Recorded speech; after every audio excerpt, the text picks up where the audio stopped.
positive or benign positive.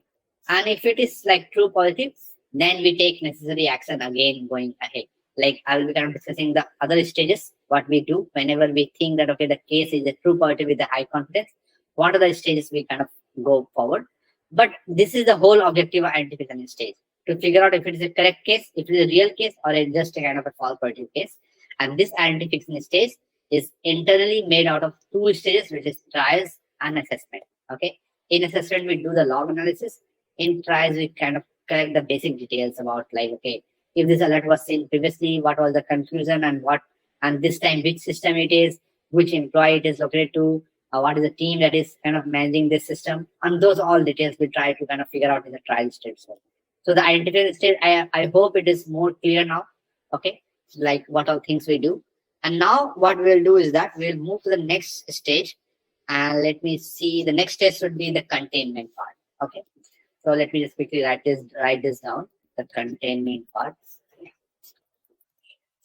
containment stage. Okay, and now what we will do is that before kind of jumping to the containment stage, uh, let's let's debate. I understand there has been a lot of theories from last, I'll say 45 minutes or so.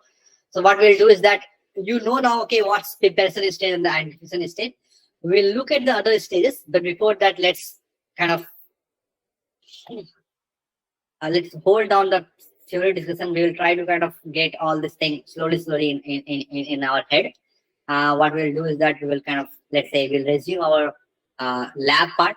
Okay, for a while, we detach from the theory, make the things more interesting, and then we'll come back and let's start the theory part. Okay, so let me just quickly start my Remnex host.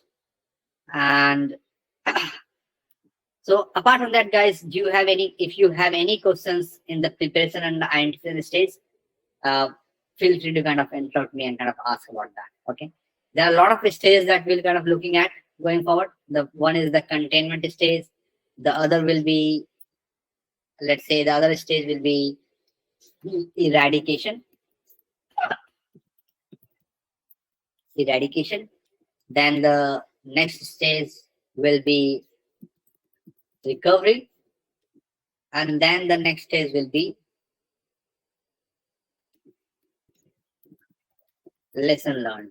Okay, and what I will be kind of discussing is that we, in an incident response cycle, this is how the flow is. Whenever you kind of get an incident, you do something like this. Okay, so you always prepare for this incident. So let's say, so you always prepare for this incident. Okay, and once you're done with the preparation, you always kind of go to this stage, which is the identification. Once you're done with the identification, you go to the containment stage that I'll be kind of explaining now in detail. From the containment part, you go to the eradication stage, which I'll be explaining today. And from the eradication, you go to the recovery stage. And this is for a single incident, guys.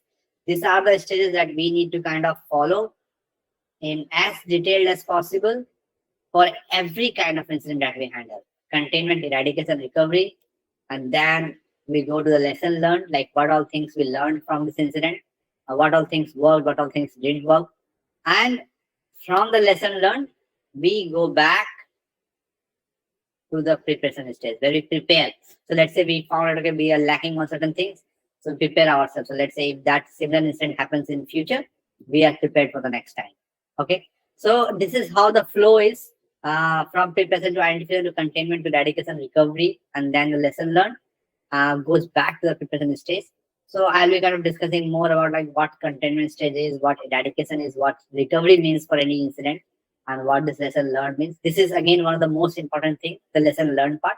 I'll be kind of saying that out, and thinking that maybe some real best scenario.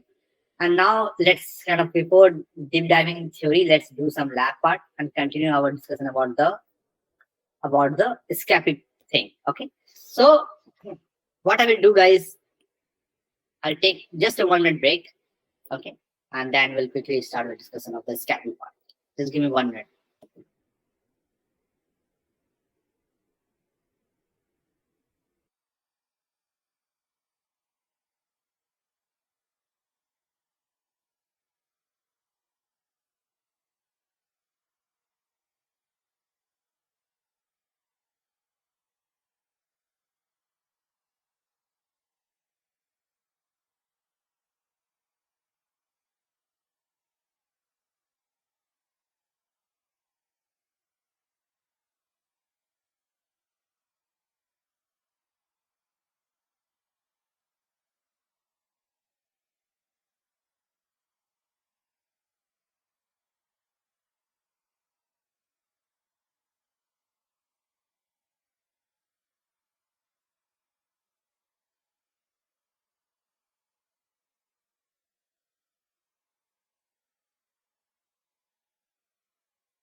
Okay, so let's start our discussion now for the scapy part. So what we have seen last time is that uh, we will kind of continue the savings, and what we'll do is what we have seen is last time that we sent out a DNS packet, and we'll kind of send it again this time, and we see that okay, a DNS query was made from my system and a response was received from the Google server. Okay, and now what we will do is that we'll look the scapy in much more detail. So give me 1 second.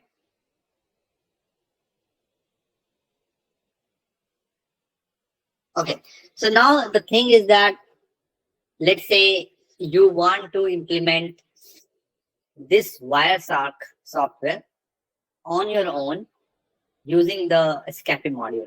Okay, so you want to make your own Wireshark rather than depending on this tool, because if you make your own Wireshark, definitely you will be able to add lot of additional features. Like let's say you want to do certain kind of investigation.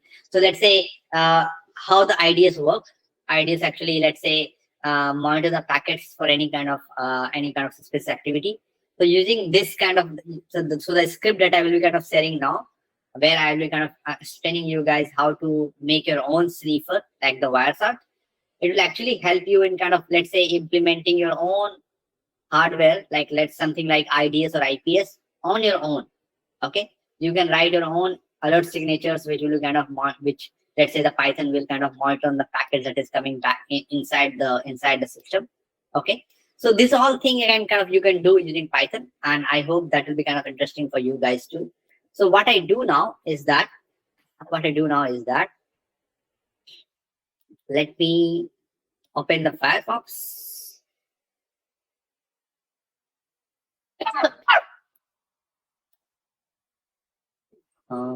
Quickly open that up. It's getting opened up. And in the meantime, I will kind of quickly explain how things look like. So it's ready.